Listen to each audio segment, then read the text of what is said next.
Assalamualaikum warahmatullahi wabarakatuh. Alhamdulillah, salatu wassalamu ala rasulillah. Maba'ad, kaum muslimin yang dirahmati Allah subhanahu wa ta'ala. Kita kembali membahas masalah sound horeg kaum muslimin. Karena ini ada statement yang sangat membagongkan dari orang-orang yang mendukung sound horeg, ya. Dan mungkin ini pengusaha sound horeg juga kaum muslimin, ya. Coba kita simak videonya dulu kaum muslimin. Ya, satu event itu kalau untuk lokal ya, yang deket-deket aja mungkin di angka 20 sampai 35 juta. Ya, biaya sewa sound horeg kalau untuk event yang deket-deket katanya biayanya antara 20 sampai 35 juta. Lumayan ya. Satu kali event. Itu durasi berapa lama? Durasinya 2 hari, bisa dikatakan durasinya 15 jam. Jadi waktu hari pertama itu mungkin 7 jam, hari kedua bisa 8 jam. Oke. Dan biaya 20 sampai 35 juta itu untuk nyewa sound system selama 15 jam. 15 jam antara 20 sampai 35 juta. Betul ada yang sampai 100 juta? Oh, enggak ada yang sampai 100 juta. Maksimal itu di angka, mungkin kalau pakai fuso itu mungkin di angka sekitar 70.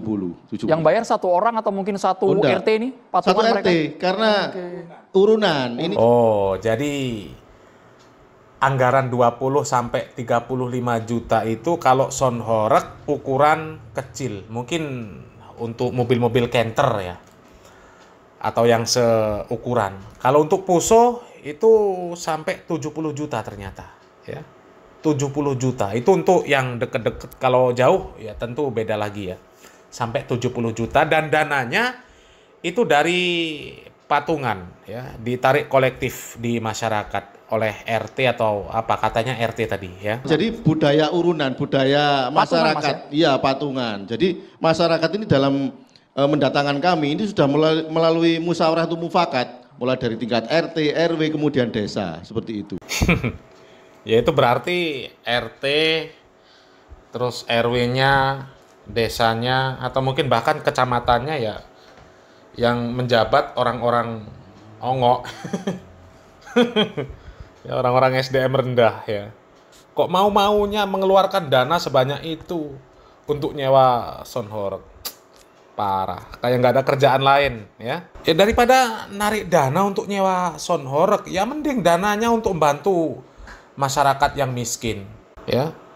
Kan yang nyewa sound horeg kan rata-rata orang di kampung-kampung, di desa-desa ya. Daripada narik dana buat nyewa sound horeg kan mending untuk mensejahterakan masyarakat-masyarakat yang ekonominya menengah ke bawah ya kan.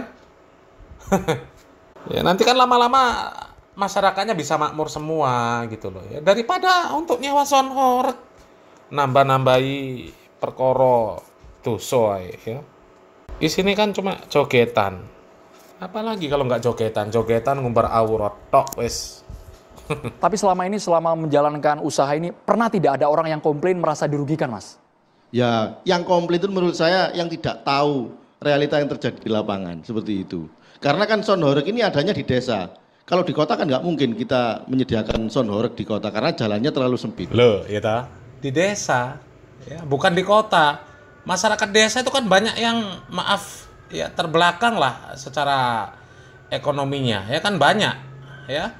Atau mungkin untuk membantu masyarakat yang di kota yang mereka juga kehidupannya jauh dari layak, ya kan mending seperti itu daripada untuk nyewa sound horeg, ya kan?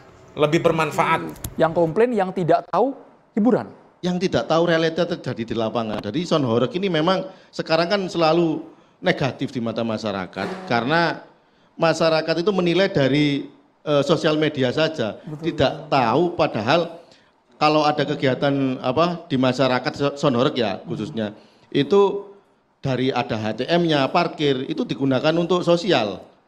Untuk santunan anak yatim, pembangunan masjid, beli ambulan seperti itu.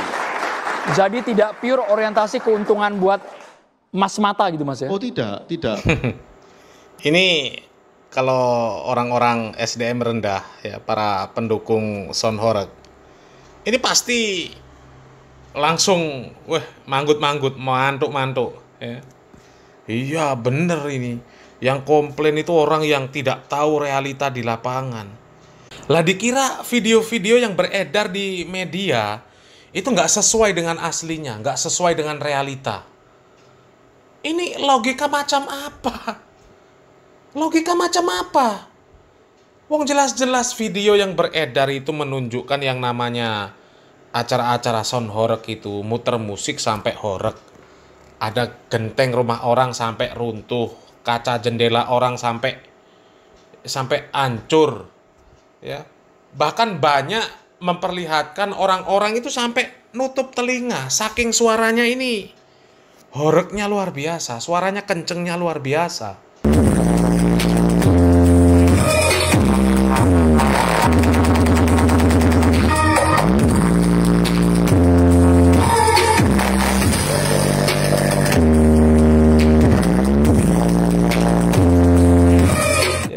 Dipikir itu nggak sesuai dengan realita.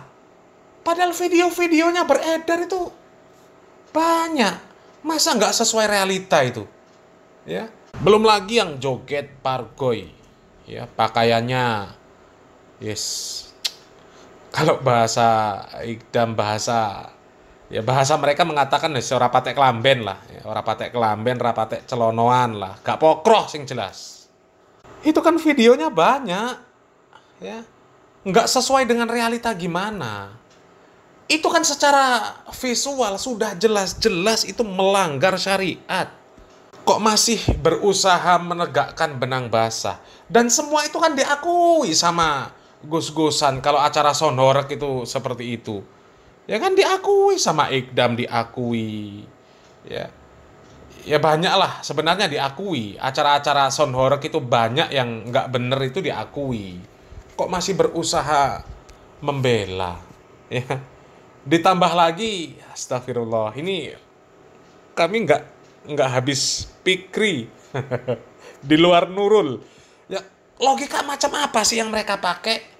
Nyewa sound horeg, ya, untuk acara karnaval, ya, yang deket-deket itu biayanya 20 sampai 30 juta. Ya, nanti hasil parkir dan macam-macamnya itu untuk kegiatan sosial, ya, untuk macam-macam. Loh, lah nyewa sound system 20 sampai 35 juta, bahkan kalau besar sampai 30 sampai 70 juta. Kalau dekat, kalau jauh mungkin lebih besar lagi. Daripada untuk nyewa sound system, apa nggak mending langsung saja dikasih ke orang-orang yang membutuhkan untuk kegiatan sosial langsung, lebih bermanfaat, nggak ada maksiatnya. Jelas nggak ada maksiatnya. Nggak ada jogetan, nggak ada ikhtilat, nggak ada orang mabuknya, nggak ada berbeki kupingnya wong. Jelas, kumpulkan uang masyarakat untuk kegiatan sosial tanpa maksiat, langsung diserahkan. Bayangkan kalau 20 sampai 35 juta diserahkan kepada orang miskin yang belum punya rumah, yang rumahnya belum layak, yang mereka nggak punya kendaraan bisa punya kendaraan, ya. Dan nyewa sound system itu kan kalau untuk karnaval itu sepertinya nggak cuma satu, oke lah katakan satu, tapi sebanyak itu loh biayanya. Apa nggak mending langsung dikasihkan ke orang, ya kan? 35 juta belum tentu dapat, 70 juta belum tentu dapat, ya, maksudnya belum tentu dapat dari jualan tiket dan sebagainya, ya mungkin dapat oke lah, ya, tapi kan jelas ada maksiatnya.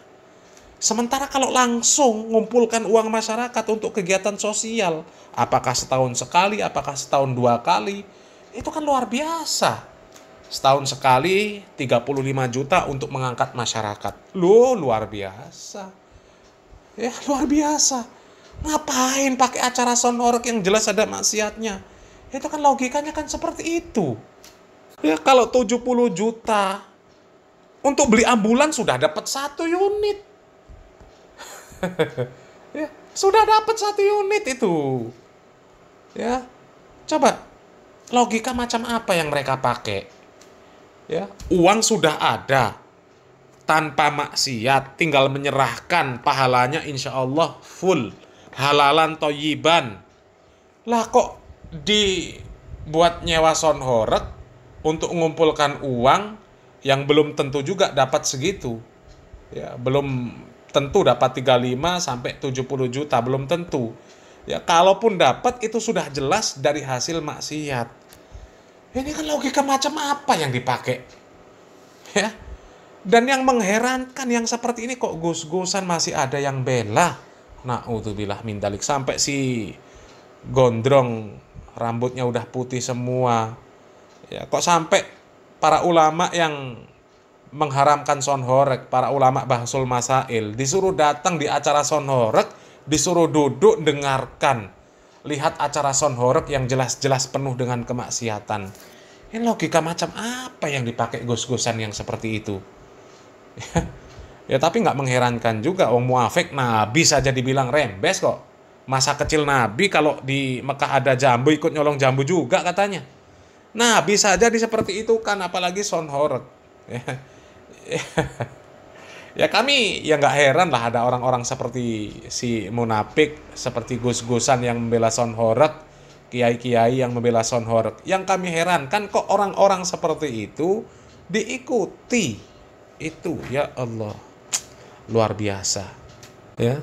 Belum lagi yang pengusaha Son Horeg itu kaum muslimin. Kalau kita mau berpikir cerdas ya, biaya mereka untuk membuat sound system yang dipakai untuk Son Horeg itu kan 1 miliar bahkan lebih. Modal cinta audio, kisah Mas Brewok Raja Son Horeg panen miliaran rupiah.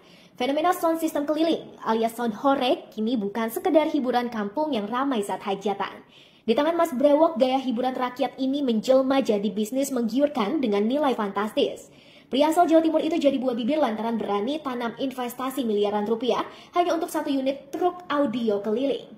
Tak tanggung-tanggung 1 unit truk miliknya lengkap dengan genset dan sound system ditaksir lebih dari 1 miliar rupiah. Lah seandainya 1 miliar itu mereka sedekahkan, itu kan luar biasa. Kalau mereka ngeluarkan sedikit-sedikit misalnya 1 juta, 1 juta, 1 juta, itu 1000 bulan. Hah? 1000 bulan mereka bersedekah setiap bulan 1 juta, 1 juta. Ya, kenapa kok dibuat maksiat dulu baru bersedekah? Ya, logika macam apa? Ya. Kalau mereka menyedekahkan setiap 1 bulan 10 juta, 100 bulan mereka sedekah setiap bulan 10 juta, 10 juta, 10 juta. Hah?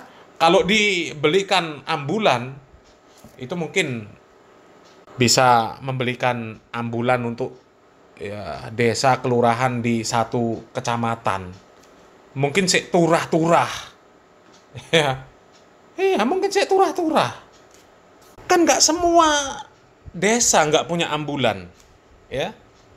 Nggak semua desa nggak punya ambulan, ada yang sudah punya. Ya. Kalau dibelikan ambulan yang harga 70 juta itu bagi kami sudah bagus lah ya. Apalagi kalau untuk kegiatan sosial mungkin ya showroom mobil-mobil second itu bisa memberikan harga yang lebih rendah ya. Kalau dipukul rata-rata harganya 70 juta saja ya, 1 miliar itu bisa dapat 14 ambulan, masih turah. Ya, masih turah duitnya. Itu kalau 1 miliar. Ya, dan kalau kita melihat berita yang beredar, biaya membuat 1 unit sound system untuk Son Horeg itu 1 miliar lebih. Ya, kenapa nggak disedekahkan langsung saja, jelas. Nggak ada kemaksiatan, halalan, toyiban. Ya kan? Lah kok dibuat Son Horeg? Ya, coba. Ini akal kemana coba? Akal kemana? Hah? Sudah ada yang jelas halalan toyiban. Kalau untuk sedekah insya Allah itu sedekahnya itu diterima oleh Allah Subhanahu wa Ta'ala. Jelas jadi amalan soleh. Karena sumbernya bukan dari kemaksiatan. Lah kok malah dibuat kemaksiatan dulu untuk dapat uang dari kemaksiatan untuk sedekah. Ini logika macam apa ini? Ya. Padahal Allah Subhanahu wa Ta'ala itu maha baik dan tidak menerima kecuali yang baik-baik. Lah ini sudah ada yang baik, malah dirusak dulu, berharap dapat hasil dari kerusakan untuk sedekah. Na'udzubillah min dzalik. Selamat berpikirlah kaum muslimin ya. Salam waras, salam akal sehat. Barakallahu fikum. Wassalamualaikum warahmatullahi wabarakatuh.